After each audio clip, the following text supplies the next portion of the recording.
Yan. Ano po siya, nung baby okay naman.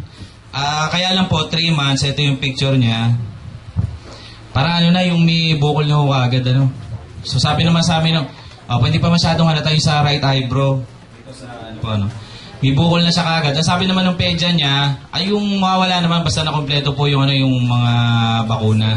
So, siyempre, tiwala kami na mawawala nga. Kaya lang po, hindi nawawala.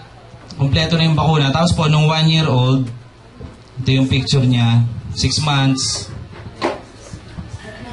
Pakita kami, ayan. 6 months, medyo malaki na, yung ano na po, halos kalahati na ng kilay eh. Tapos yan matigas.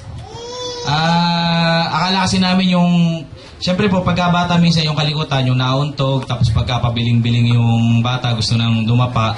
Akala namin ganun lang, yung mauntog lang ulit. Tapos po, pagka malikot yung leg niya, minsan ako sila nauntog dito sa baba ko. Tapos po din, nagtanong-tanong kami doon sa mga doktor, ang sabi, parang ano po, inborn. Tapos po, yung dermoid cyst, ginoogle search namin, cyst ho talaga siya na kapag ka hinati mo sa gitna, parang may buhok ng kilay sa loob ng cyst. Okay po. So parang imagine niyo yung kilay natin na binaligtad, na naging bukol. Ano po? Ano yun, mature hair po yung nasa loob ng cyst niya. Walang ibang option kundi operation. Pagka ginamitan ng mga, halimbawa, gagamitan ng gamot, tapos halimbawa, pumutok siya, tapos kumata sa loob, kakalat, dadami, hanggang sa, yun nga po, nung na-introduce sa amin yung product, nakita kagad namin yung picture ni Aling Delia. Yun yung kinatakutan namin eh. Baka lumaki ng ganun ho yung bukol nung baby ko na maging ano na, yung buong mata niya na yung ma-occupy po ng bukol. Tapos po matigas siya. Pag kami mga times na minsan nasasanggi namin, masakit. Tsaka po pagka nakahiga siya, talagang ano yan, yung kitang-kita ho, no? Yung talagang kita nyo na parang may nakapatong na kalahating holin po, no? Halos laki na siya ng holin eh. And then mga around October po, nung may tindahan pa kami, pinuntahan kami ni Kuya Mar doon sa tindahan. Okay po, si Kuya Mar po, matagal na namin siyang kasama sa ganitong business. Ano na rin, mga 15 years na kaming magkakasama po, ano, nila Kuya Mar. Kasi isang lugar lang po kami halos doon sa Barte, at saka sila po sa Bagong Silang sa Caloocan. Inalok niya kami nung barley. Sabi nga niya, yung sabi ni Sir RJ na yung barley bukol buster. Tapos pinakita yung picture nung bukol ni Aling Delia. Siyempre kahit papano, medyo parang nagkaroon kami ng pag-asa. Kasi po 50,000 yung hinihingi sa amin sa operation. Siyempre wala naman kaming ganung budget. Tinukahan na nga namin yung ibang mga ninong, mga nina, at sa ibang mga mag-anak na utangan na namin ng mga 1,000, 2,000, 5,000 para lang namin yung operation mairaos. Sabi nga niya, bukol buster, tapos sinerch din namin sa internet, mukhang magaling nga po siya. 2 bote po yung pinatry sa amin ni Kuya Mar. Ang sabi ko naman kay Kuya Mar, sabi ko, pagka nagustuhan ng baby ko yung lasa, bibili uli kami.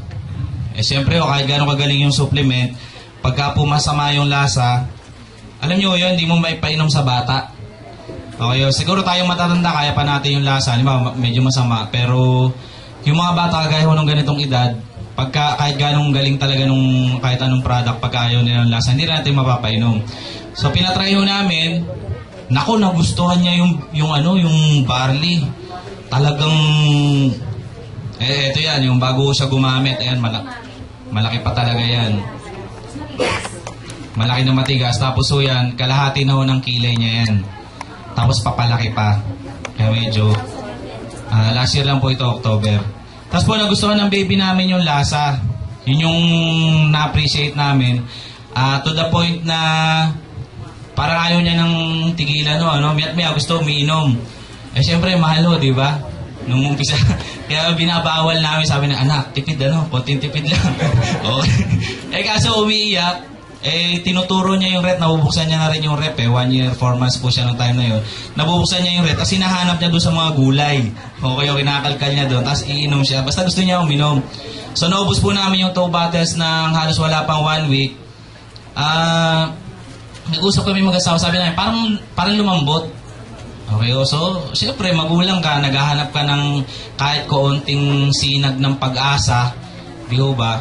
Tapos so, kataon, after a week, balik si Kuya Mar. Sabi niya, Ter, hindi naman sa parang binobola kita o pinapalakas ko yung loob mo, pero parang lumambot.